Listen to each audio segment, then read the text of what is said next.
How does a family that looks perfect from the outside become the center of one of the most brutal and bewildering murders in American history? Behind the pristine walls of Beverly Hills mansion, behind the wealth, the polished smiles, and the carefully curated public image, something dark festered, something no one saw clearly until it was far too late. José and Kitty Menendez were not just another affluent couple. They were the kind of family others admired from afar, the kind others quietly envied. José, a Cuban immigrant who had clawed his way from nothing to become a powerful entertainment executive, carried himself with the sharp certainty of a man who refused to be denied. Money, success, prestige. He chased them relentlessly, and for a long time he caught everything he pursued. Kitty, once an aspiring actress with dreams that shimmered brighter than the California sun, had devoted her life to building the perfect household. She was elegant, warm, and fiercely protective of her sons, Erik and Lyle. To the world, this was a family living the American dream. A father who had achieved extraordinary success. A mother who glowed with pride. Two boys raised in luxury. Well-dressed, well-fed, well-educated. A home filled with the kind of privilege that promised safety and stability. But perfection can be a mask, and the Menendez home was no exception. Behind closed doors, whispers of control, pressure, and emotional storms lingered in the shadows. Quiet tensions that neighbors dismissed, subtle red flags that family friends overlooked. Still, nothing seemed alarming enough to foreshadow what would come. No one believed that this family, of all families, could harbor a tragedy so devastating that it would shake the nation. Erik and Lyle, the young sons at the center of this soon-to-erupt nightmare, were more complex than the world ever truly understood. Lyle, the older brother, carried himself with a confidence that bordered on intensity. He desperately wanted to earn his father's approval, to rise to the expectations placed upon him. Erik, softer, quieter, and emotionally fragile, seemed to shrink under the towering shadow their father cast. Yet despite their differences, they were bound tightly. Two brothers navigating a household shaped by achievement, discipline, and an unspoken fear of failure. Those who knew the Menendez family recalled lavish gatherings, impeccable appearances, and polite smiles. They remembered a home filled with expensive art, sprawling hallways, and a sense of grandeur that made visitors feel both awe and distance. But no one could have imagined that within that palatial home, pain simmered beneath the surface. Nobody could have guessed that the story of this seemingly successful family would soon become synonymous with terror, betrayal, and unanswered questions that still divide the world decades later. On the night before the murders, nothing seemed out of place. Nothing hinted at impending violence. Nothing signaled that the next hours would destroy a family forever and leave investigators, psychologists, and the public grappling with one of the most disturbing crimes in modern history. A home that had once seemed untouchable was about to become the stage of a brutal, unforgettable tragedy. One that would expose secrets, ignite controversy, and leave scars that still bleed through every retelling of this case. The storm had not yet broken, but the winds were already gathering. It happened in seconds, violent, deafening, irreversible. A single moment that shattered the illusion of safety forever. Inside the grand Beverly Hills mansion, beneath high ceilings and dim evening light, José and Kitty Menendez settled into their den for what should have been an ordinary, quiet night. They watched television, unaware that their lives were counting down to their final breaths.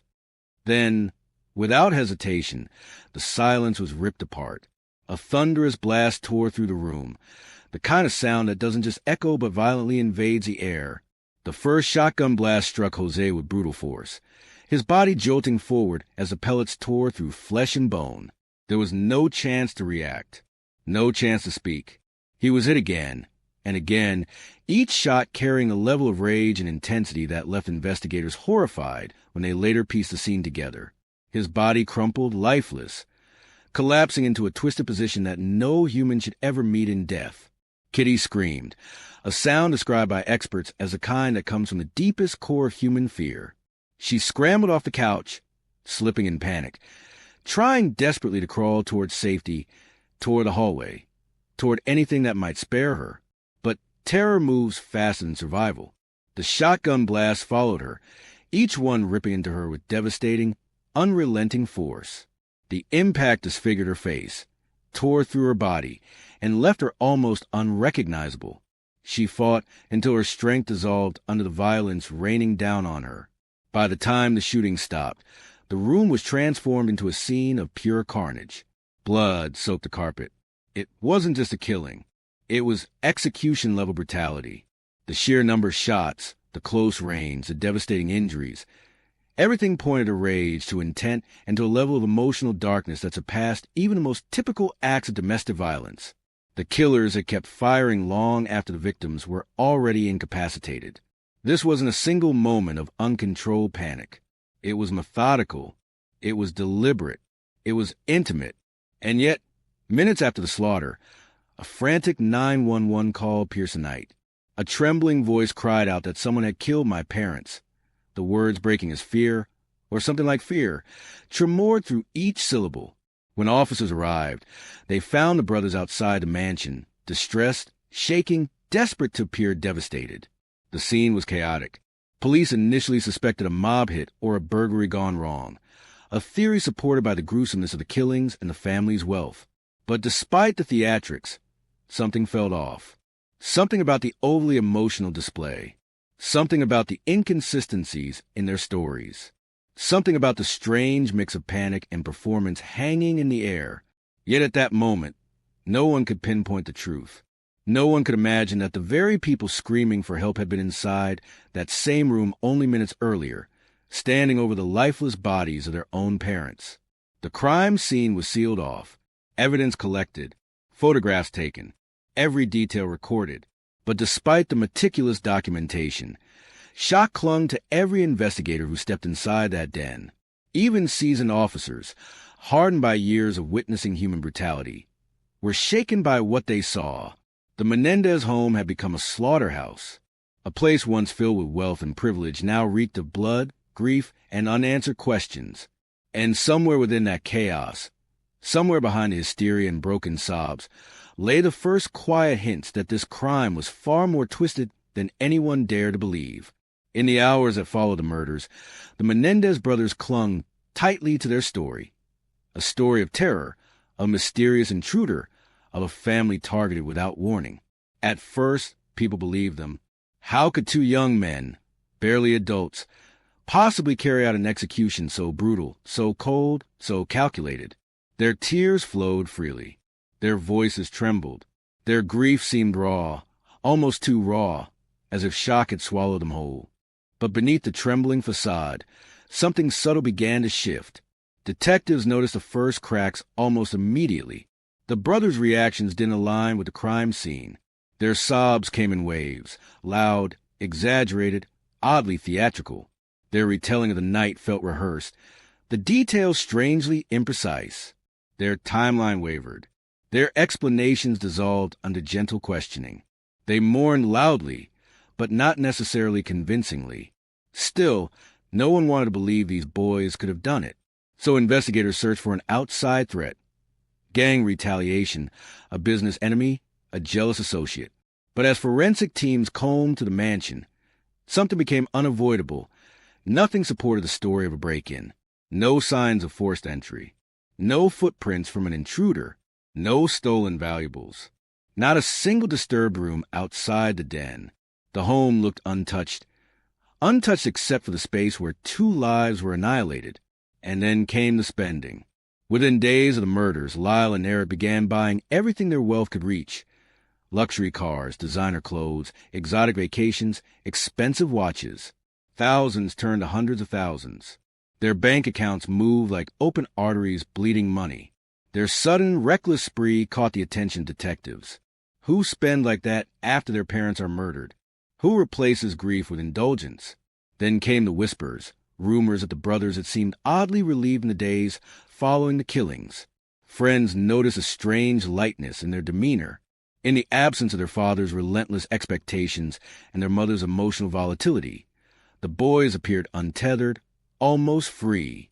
But it was a confession that truly broke the case open. Disturbed by his own guilt, Erik sought out a psychologist, Dr. L. Jerome Oziel. In the privacy of therapy sessions, with the weight of the killings pressing on his conscience, Erik unraveled. He told Dr. Oziel what really happened. He recounted the fear, the tension, the argument, the shotguns, the moment the first trigger was pulled, and the chilling calm that followed the final blast. The confession was recorded, audio that would later haunt courtrooms and spread through news broadcasts like wildfire. But before those tapes became evidence, they became leverage. Dr. Oziel, gripped by fear after hearing the truth, confided in someone he shouldn't have, his mistress, and she, disturbed by the details, took the information to the police. Within months, the facade crumbled completely.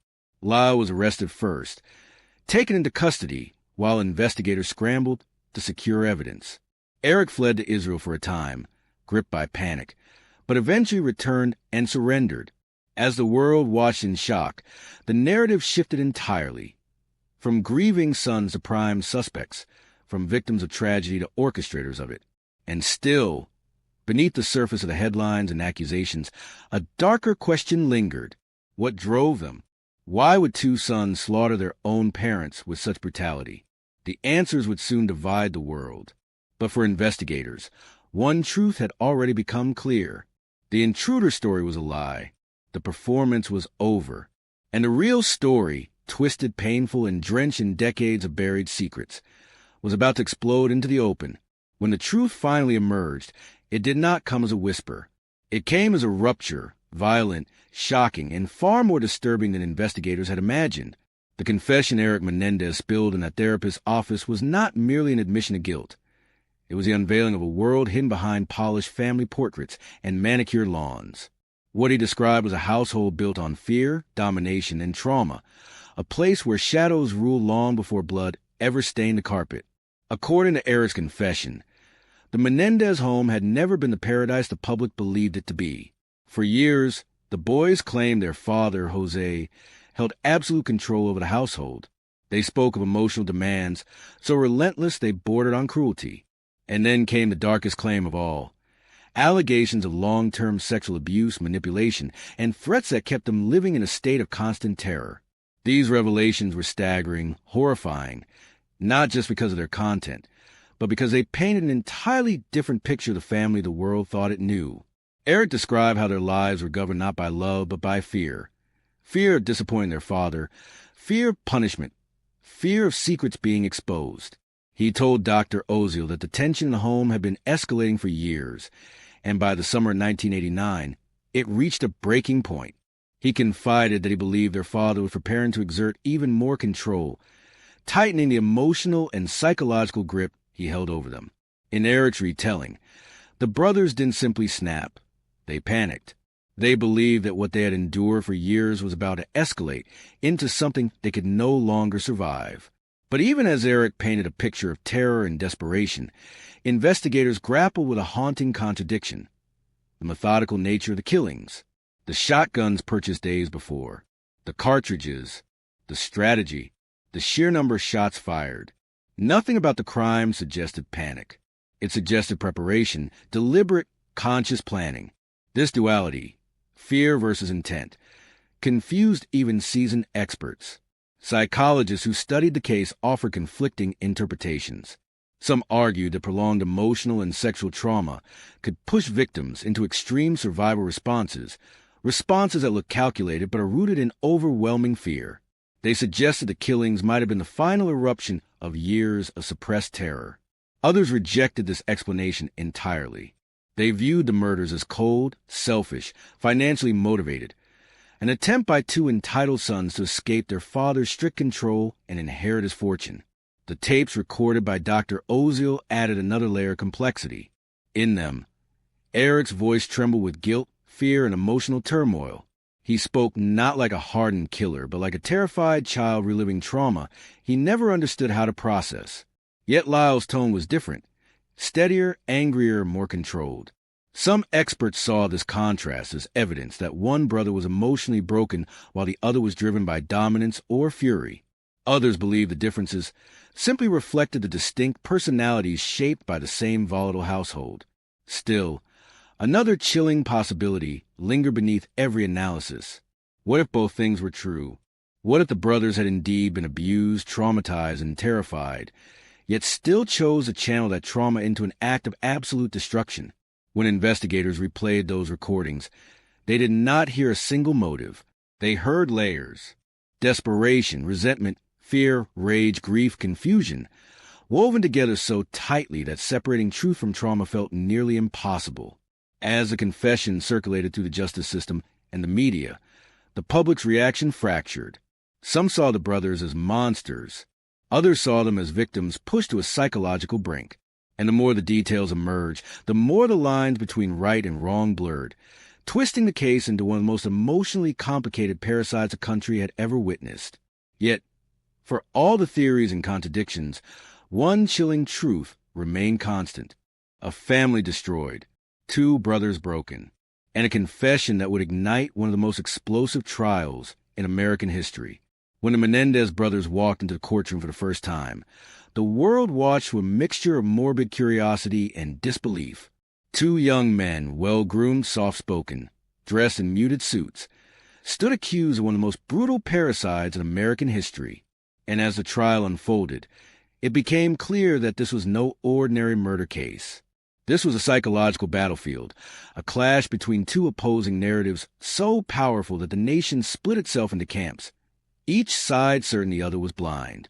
On one side stood the prosecution, armed with photographs of the crime scene, images so graphic they silenced the courtroom every time they were displayed. Pictures of José and Kitty's mutilated bodies, close-range wounds, blood spatter that painted walls, furniture, and floors in chaotic patterns of violence. The prosecution described the murders as acts of cold, calculated ambition. They argued that Lyle and Erik had slaughtered their parents out of greed, driven by the desire to inherit millions and free themselves from their father's strict control. The prosecutors detailed how the brothers purchased shotguns days before the crime, how they fired over a dozen rounds, how they reloaded calmly, how they continued shooting long after their parents were incapacitated. Words like methodical, deliberate, and premeditated echoed through the courtroom, carried by attorneys determined to paint the brothers as killers who executed a plan, not victims trapped in fear. And then came the defense.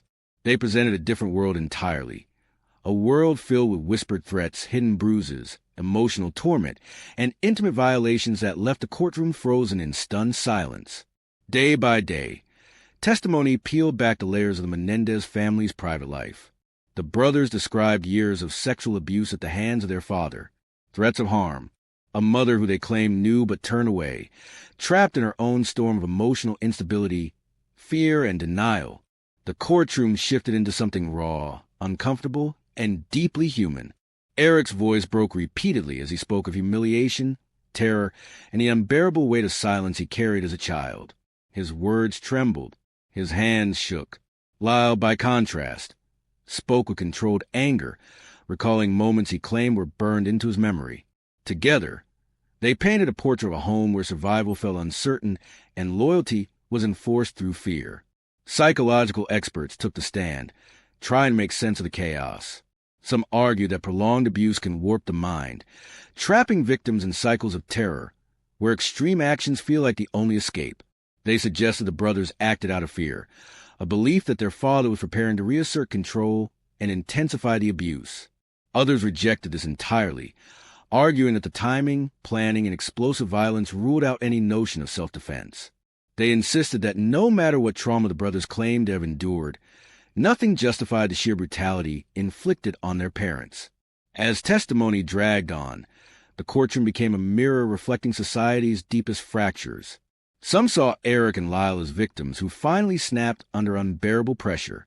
Others saw them as privileged murderers manipulating trauma for sympathy. The media coverage amplified every detail, every tear, every clinical analysis, every piece of evidence, transforming the trial into a national spectacle. But perhaps the most haunting moments came when the jury listened to the secret therapy tapes. Erik's confession, raw, emotional, terrified, filled the room with a kind of sorrow that felt almost suffocating. Yet mixed into that sorrow were moments of calculation and clarity that raised unsettling questions. Were these boys broken victims of long-term abuse? Or were they desperately spinning a narrative to escape consequences? The first trial ended in a deadlock. Neither side convinced every juror. Neither narrative stood uncontested. The world was left suspended in uncertainty, torn between horror and sympathy, unsure where justice truly lay. And as the brothers were prepared for a second trial, this time under new rules, with key abuse evidence restricted, the darkness surrounding the Menendez family only deepened. The truth, whatever it was, had become tangled in grief, brutality, trauma, and outrage. And America could no longer tell if it was witnessing justice or witnessing tragedy repeat itself in a different form. The first attempt to resolve guilt began in 1993 with an unusually structured trial. Both brothers were tried simultaneously before the same judge, but by two separate juries, each jury deciding the fate of one brother. Opening statements began in July 1993 amid saturating media coverage and courtroom drama. The prosecution painted a picture of entitlement and calculated violence. The defense pleaded for understanding in context shaped by abuse. The juries, however, could not reach unanimous agreement. After months of testimony and deliberation, the first trial ended in deadlock, mistrials. The nation watched as the legal fight continued. The state retried the brothers in a second proceeding that began in 1995. This retrial differed crucially. The defense's sexual abuse evidence was narrowed by pretrial rulings, altering what jurors could hear and weigh. Prosecutors again focused on planning, the number of shots fired, the procurement of shotguns, the alleged lies about a mob hit, and the conspicuous post-murder spending. The retrial culminated in guilty verdicts for both Lyle and Erik on March 21, 1996. Convictions for first-degree murder, with special circumstances, of lying in wait and multiple murders. Jurors also found the brothers guilty of conspiracy to murder. In April 1996, the court imposed the harshest available punishment under those convictions: life in prison without the possibility of parole. The judge cited the severity of the crimes and the special circumstance findings. Prosecutors hailed the sentences just, while supporters of the brothers argued the penalty ignored decades of claimed abuse and complex psychological damage. Appeals ensued, challenges to evidentiary rulings, to jury instructions and a trial procedure, but the convictions were repeatedly upheld to the 1990s and into the 2000s. Decades later, the legal story took another turn. New materials and renewed scrutiny of the abuse claims, plus evolving perspectives on youthful offenders, brought resentencing into the courtroom. In 2025, following a resentencing hearing that considered decades of new submissions, testimony about rehabilitation, and additional allegations that had surfaced in recent years, a Los Angeles judge reduced the brothers' sentences to 50 years to life, making them eligible for parole after serving a revised term. That decision reignited debate. For some, it represented the justice system's capacity to re-examine old verdicts in light of new evidence and change. For others, it felt like a betrayal of the victims. The resentencing initiated a parole process and prompted scrutiny from prosecutors, victim advocates, and the public alike. Through it all, the record of the trials remains densely factual and painfully human. Transcribed therapy tapes, forensic reports on the type and placement of wounds, financial records revealing post-murder purchases, witness testimony about family dynamics, and pages upon pages of legal argumentation. Each piece of evidence was parsed in courtrooms and replayed in the court of public opinion, forcing jurors, judges, and citizens to ask whether the scales of justice had properly weighed trauma against culpability, and whether punishment had been proportionate to complex, disturbing truth at the center of the Menendez case. Years after the gunshots faded from the Menendez mansion, one truth remained painfully clear. The case had left behind more questions than answers, questions that lingered like restless ghosts, refusing to settle. Because even after the trials, even after the confessions, even after the verdicts, the world was still divided. Was this a cold-blooded execution driven by greed, where two privileged sons destroyed the very people who gave them everything? Or was it the desperate act of two young men pushed past the breaking point by years of emotional turmoil, psychological pressure, and secrets no one else ever fully understood? Psychologists, criminologists, and legal experts continue to debate the motives, combing through testimonies, family history, and behavioral clues. Some point to the overwhelming financial pressure José placed on his sons, his relentless expectations, his strict control of their futures, even the way he groomed them to reflect his own ambition. Others focus on Kitty's spiraling mental state, the tension that filled the household, and the emotional instability that seemed to shadow the family in the months before the murders. And then there were the darker allegations, claims of emotional manipulation, whispered rumors of hidden abuse, and confessions from the brothers that tore into the heart of the case but never found unanimous acceptance in court. What truly happened inside that home? What secrets died with José and Kitty Menendez? What cut so deeply that two sons felt the only way out was through death? The world may never know. Even today, documentaries, interviews, and new analyses continue to unearth fresh theories. Some experts argue that the brothers' behavior before the murder showed signs of severe psychological disturbance, untreated trauma, suppressed rage, or dissociation. Others believe the carefully planned shotgun purchase, the destruction of evidence, and the coolness of their alibis speak clearly of calculated murder. Yet the case remains one of America's most haunting tragedies precisely because both narratives feel incomplete.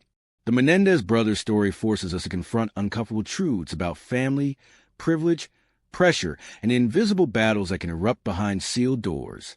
It challenges the assumption that success means safety, that wealth means peace, and that a beautiful home guarantees a beautiful life. For some, the justice system closed a chapter with the brothers' life sentences. For others, the story still feels unfinished, its core mystery unsolved, its emotional wounds unhealed. The Menendez murders endure not because of their brutality, but because they refuse to fit neatly into any single explanation. They force us to look closer, think deeper, and question the very nature of human complexity. And even after decades, the question that has haunted millions still hangs in the air. Were the Menendez brothers killers born or killers made? If you've ever followed this case, what are your thoughts? Do you believe justice was served, or is there still something missing in the story? Share your theories and reflections in the comments. And if you want more emotionally gripping true crime stories, don't forget to subscribe and turn on notifications so you never miss an episode.